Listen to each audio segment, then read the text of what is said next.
Data 3 Korik, Jozueu, kapitulli 5.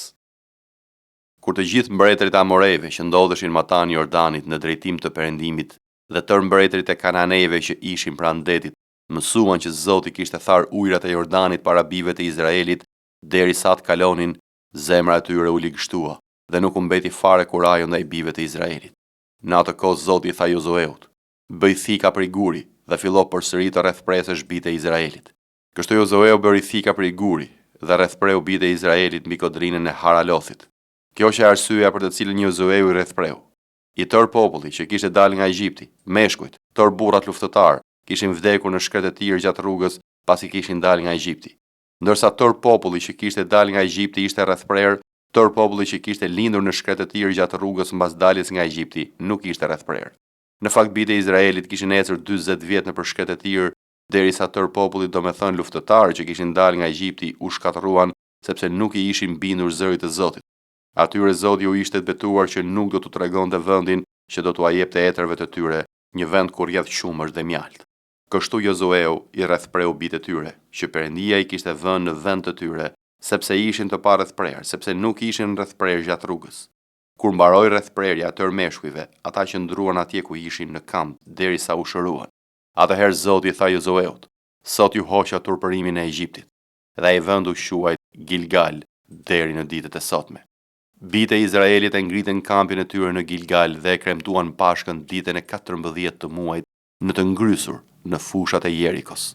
Të nesërmen e pashkës hëngrën prodhimet e vendit, bukë të ndorme dhe grur të pjekur pa të ditë. Të nesërmen hëngrën prodhimet e vendit, mana mbaroi, kështu bijtë e Izraelit nuk patën më manë, por atë vit hëngrën frytet e vendit e Kanaanit. Por ndodhi që ndërsa Jozueu ishte afër Jerikos, ngriti syt dhe pa, dhe ja, një njeri i qëndronte përpara me një shpatë të zhveshur në dorë. Jozueu i doli përballë dhe i tha: "A je ti për ne o për armiqt tan?" Ai u përgjigj: "Jo, unë jam kreu i ushtrisë së Zotit, sapo kam arritur në këtë çast." Atëherë Jozueu ra përmbys para tij dhe tha: "Çfarë dëshiron ti thot zotëria im shërbëtorit të ti?" "Kreu i ushtrisë së Zotit," i tha Jozueut, "zbat sandalet, sepse vendi ku je është i shenjtë." Dhe Jozueu veproi ashtu. Jozueu, kapitulli 6, vargjet 1 deri në 5. Jeriko ishte i mbyllur dhe i mbrojtur mirë nga frika e bijve të Izraelit. Askush nuk dilte dhe askush nuk hynte në të. Zoti tha Jozueut: "Shiko, unë kam dhënë në dorë Jerikon, mbretin e tij dhe luftëtarët e tij trima. Ju të gjithë luftëtarët do të marshoni rreth qytetit, do të sillini një herë rreth tij. Kështu do të bëni 6 ditë me radhë. 7 priftërinj do të çojnë përpara arkës 7 bori prej bririt të dashit, por ditën e 7 do të sillini rreth qytetit 7 herë dhe priftërinj do t'u bien borive. Kur ata t'u bien pa pushim brirëve të dashit dhe ju të dëgjoni zërin e borisë, tërë populli do të bëjë një ulërim të madhe. Atëherë muret e qytetit do të shemben dhe populli do të ngjitet gjithsekush drejt përpara." Psalmi 132. Mbaje mend o Zot Davidin dhe të gjitha mundimet e tij. Ashtu si ai u betua Zotit dhe lidhi kusht me të fuqishmin e Jakobit duke thënë: "Nuk do të hyj në çadrën e shtëpisë sime, nuk do të hipi mbi shtratin tim, nuk do t'u jap gjumë syve të mi, as pushim qepallave të mia, derisa të kem gjetur një vend për Zotin, një banesë për të fuqishmin e Jakobit." Ja dëgjuam të flitet për të në Efratah, e gjetëm në fushat e Jaarit.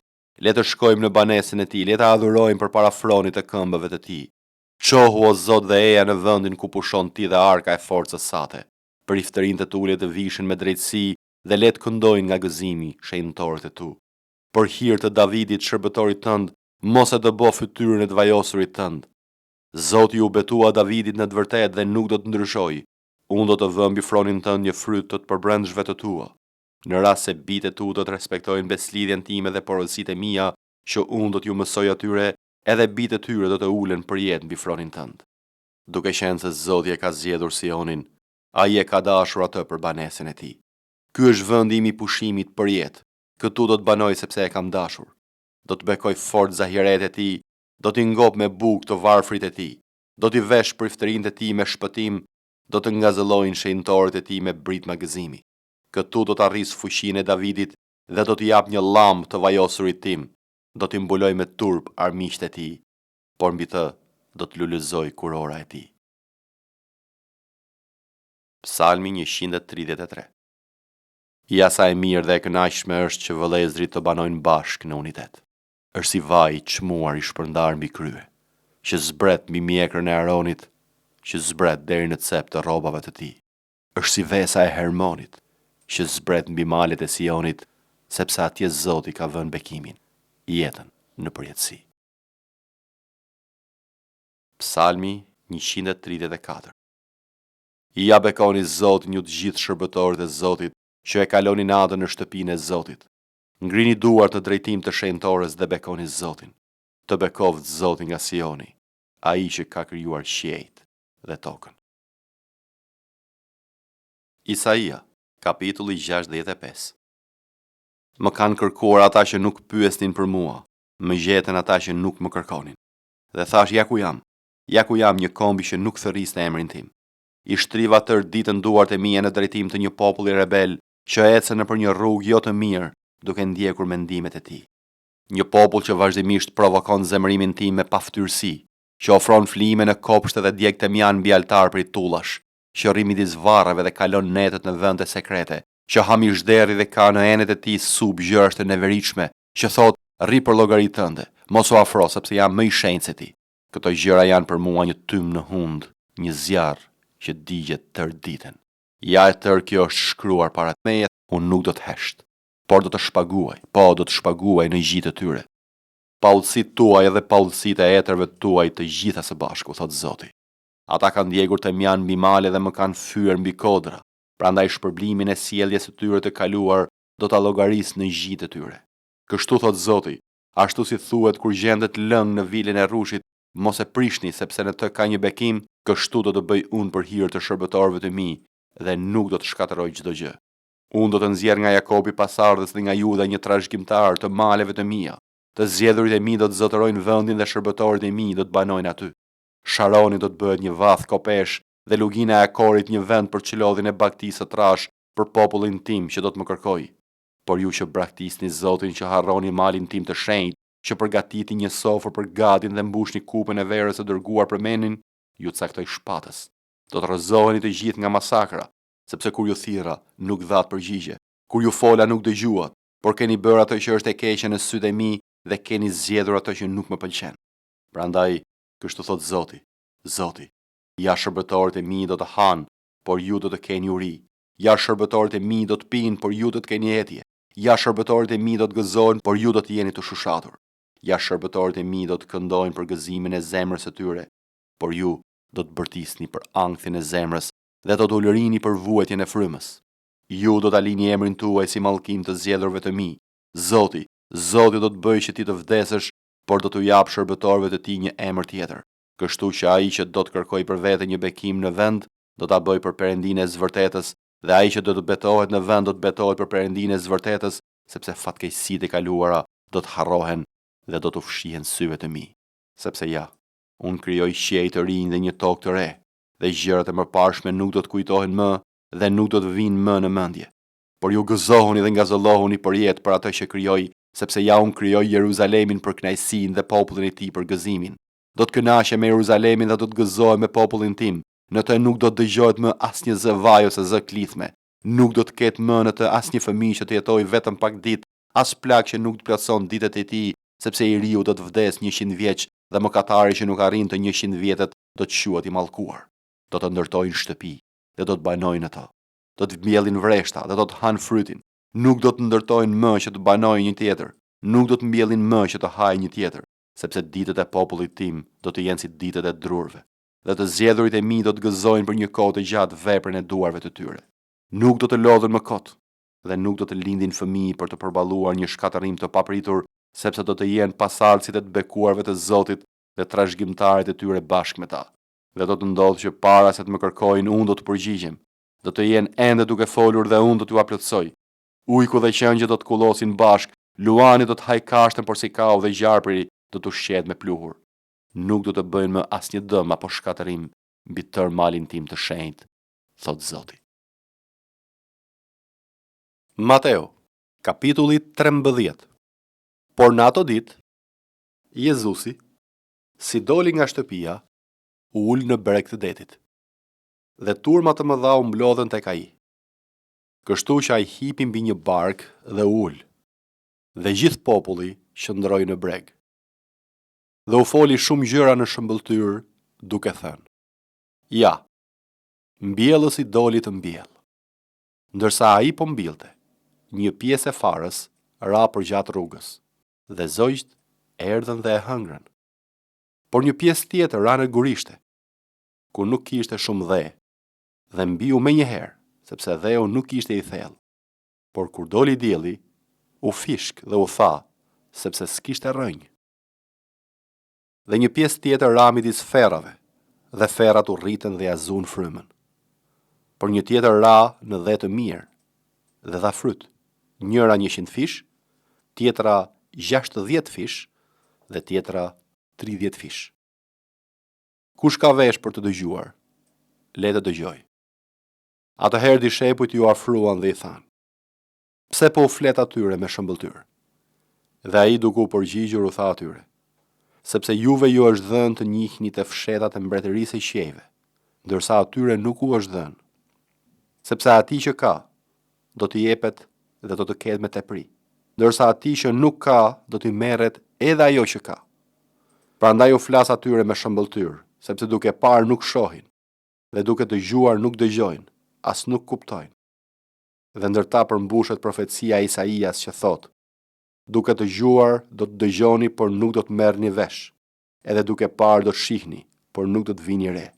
Sepse zemra e këtij populli është e bërë e pandjeshme. Ata janë bërë të rënd nga veshët për të dëgjuar dhe kanë mbyllur sytë e tyre që të mos shohin me sy dhe të dëgjojnë me vesh dhe të kuptojnë me zemër dhe të kthehen dhe unë t'i shëroj. Por lum sytë tuaj që shohin dhe veshët tuaj që dëgjojnë. Sepse në të vërtet ju them se shumë profet dhe të drejt dëshiruan t'i shohin gjërat që ju po shihni dhe nuk i pan, dhe t'i dëgjojnë gjërat që ju dëgjoni dhe nuk i dëgjuan. Ju pra dëgjoni shëmbëltyrën e mbjellësit. Kur dikush dëgjon fjalën e mbretërisë dhe nuk e kupton, vjen i ligu dhe i rrëmben atë që ishte mbjell në zemrën e tij. Ky është si ajo fara që u mboll përgjatë rrugës. Edhe që u mboll në gurishte, ky është ai që dëgjon fjalën edhe menjëherë e merr me gëzim, por s'ka rrënjë në vetvete. Madje është për pak kohë, sepse kur të bëhet shtrëngim apo ndjekje për fjalën, menjëherë skandalizohet. Edhe që u mboll ndër ferrat, ky është ai që dëgjon fjalën, po kujdesi kësaj bote edhe mashtrimi i pasurisë e mbysin fjalën edhe bëhet i pafrytshëm. Por ai që merr fara në dhe të mirë, është ai që e dëgjon fjalën dhe e kupton dhe jep fryt, dhe prodhon njëri 100 fish, tjetri 60 fish dhe tjetri 30 fish. U paraqiti atyre një shëmbëltyr tjetër duke thënë: Mbretëria e qiejve i ngjan një njeriu që mbolli farë të mirë në arën e vet. Por ndërsa njerëzit po flinin, erdhi armiku i tij dhe mbolli egër nëpër grur dhe iku.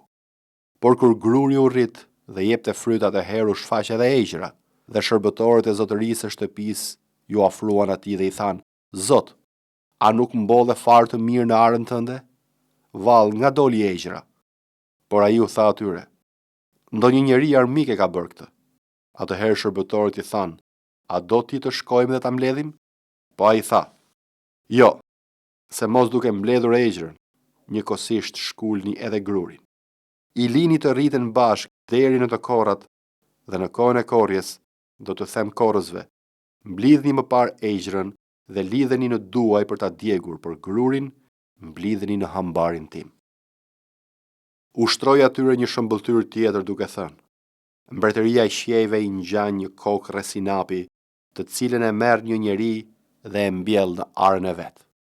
Ajo pra është më e vogla nga të gjitha farërat, por kur rritet, është më e madhe se lakrat dhe bëhet një pemë aq sa zogjtë e qiellit vijnë dhe gjejnë stre në degët e saj.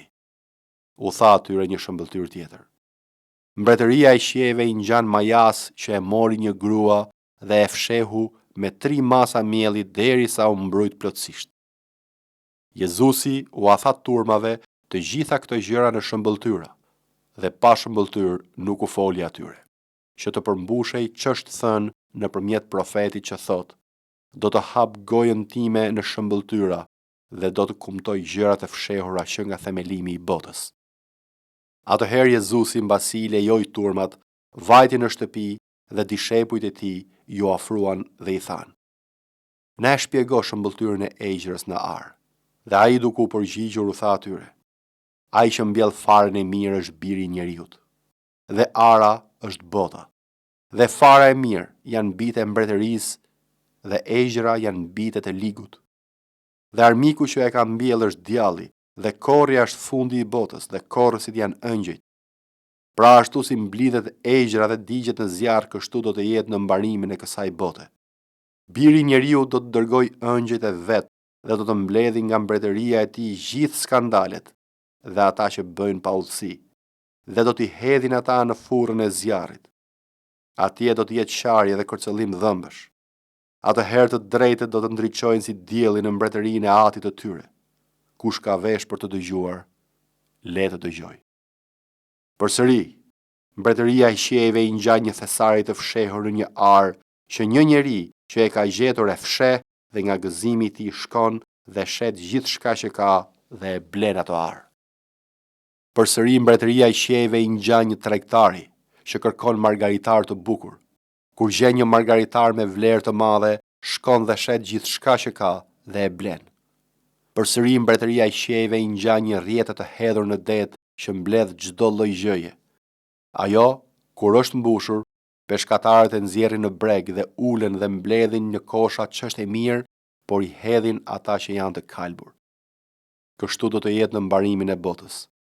Do të dalin ëngjëjt dhe do t'i ndajnë të ligjt nga mesi të drejtëve, dhe do t'i hedhin në furrën e zjarrit, atje do të ketë qarje dhe kërcëllim dhëmbësh. Jezusi u tha atyre: "A e kuptua të gjitha këto?" Ata i thanë: "Po, Zot." Dhe ai u tha atyre: "Prandaj çdo skrip që mori mësim për mbretërinë e qiejve i ngjan një zot i shtëpie që nxjerr prej thesarit të vet gjërat e reja dhe të vjetra." Dhe ndodhi që kur Jezusi mbaroi këto shëmbëltyra, u largua që andej. Dhe si erdhi në vendlinjen e tij, i mësonte ata në sinagogën e tyre, kështu që ata habiteshin dhe thoshin: "Nga i erdhën këtij kjo dituri dhe këto vepra të fuqishme? A nuk është ky biri i marangozit? Nuk quhet nëna e tij Mari dhe vëllezërit e tij Jakob, Jose, Simon dhe Juda? Dhe motrat e tij, a nuk janë të gjitha ndër ne? Atëherë nga i erdhën këtij të gjitha këto?" Dhe skandalizoheshin me të. Por Jezusi u tha atyre: "Një profet nuk përçmohet vetëse në vendlinjen e tij dhe në shtëpinë e tij." Dhe për shkak të mosbesimit të tyre, nuk bëri aty shumë vepra të fuqishme.